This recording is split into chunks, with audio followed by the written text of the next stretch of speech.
What we've introduced in DaVinci Resolve 16 is a new cut page that strips back a lot of the processes and gives us a much more simple way and a faster way of working. So it allows editors to really approach projects and quickly build content to put it out as fast as possible.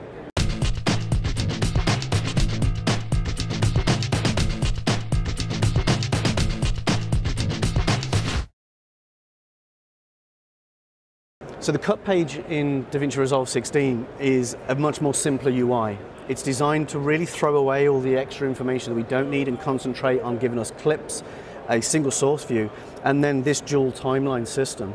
And what you'll see on the dual timeline is the upper timeline shows my entire sequence from beginning to end and gives me block information about how cuts have been made and the duration, the timing of my edit. The bottom timeline has a fixed playhead through which I can see my timeline behaving, and I can see cuts, and I can see a close-up of my timeline with thumbnails of the actual contextual information, to which I can then start to work with and start to make changes inside of that timeline itself. So one of the key things we have as well is how do we actually make decisions about the clips and the shots that are in DaVinci and in my project. Now, rather than having multiple bins or smart bins, or having to sift and rename shots and organize them, we can just quickly go into particular bins and information in a project, and I can have a thumbnail view if I wanted to, which would give me the ability to scrub through. And if I change back to my viewer mode here, you can see I can just scrub through and see. Or if I wanted to see metadata and information about the file, I can actually go into a list view. One of the cool things I can actually do in Resolve 16 though is I can actually see these shots in clip. Or what I could do is if I have multiple clips inside of a folder, I can also go to something called source tape. And source tape will take all my clips and lock them all together in a single clip. So then I can actually route and scrub through my entire bin of information just in one go.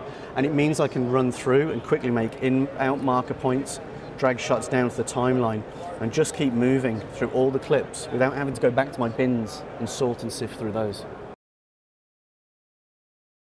So if you are a laptop user, if you are just cutting items together in a hotel room, certainly Resolve 16 can do that.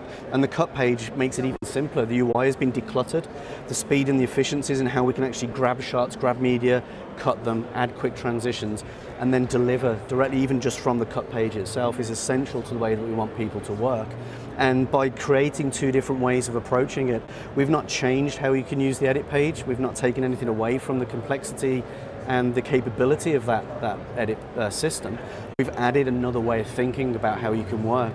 And of course, you could start to build and work in the cut page. And by all means, you could then go to your sequence in the edit page and then go into the depths of changing your resolutions and changing out what you're going to render and adding titles or adding different transitions. So you can work in many different ways, but certainly the cut page is designed for speed. It's designed for getting content cut, delivered, and typically that's going to be people out in the field, maybe working just solely on laptops. So one of the things that was important when we built the cut page as well was that you could stay in the cut page just for all the work you needed to do. So we added some additional little options up here in terms of maybe exporting information and your project out. So clicking on the quick export option, I can create a H.264 or a H.265 file and export that out to my desktop. Or even better than that, I can actually go into my YouTube account.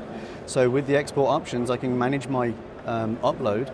I can choose my YouTube account, my Vimeo, or my Frame.io account and render directly to those systems. And even with the Frame.io, it will also send marker information, so it supports that element of the system. So it means, again, if we're working quickly and efficiently, we can cut, we can make decisions editorially, we can start to finesse the shots, trim them, add transitions, and then just put that content straight up online.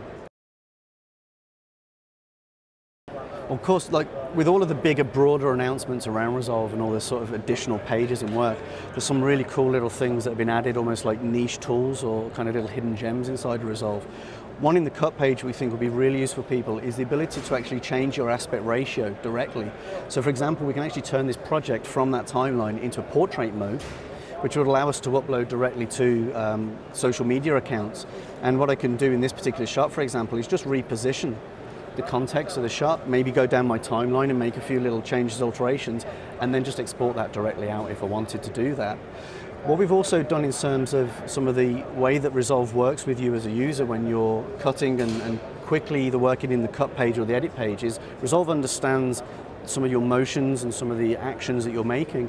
So as we grab a shot and potentially take it towards a cut point, Resolve will understand the motion of your mouse movement, for example, and decide whether it needs to turn snapping on and off. So those times where we try and move close to a trim point and it jumps over to the snap and you've had to keyboard command that off, Resolve now knows whether you want to pull in or you might be slowing down, so it knows to take the snapping away. Another great feature we've added in Resolve 16 is the ability to create multiple timelines in a project with different frame rates. So when we choose to create a new timeline, we can actually go into some custom settings now and change the format and then change some of the timeline systems. So that means we can actually, in a single project, almost master out to whatever time base we want to, rather than having to create different renders or work within those limitations.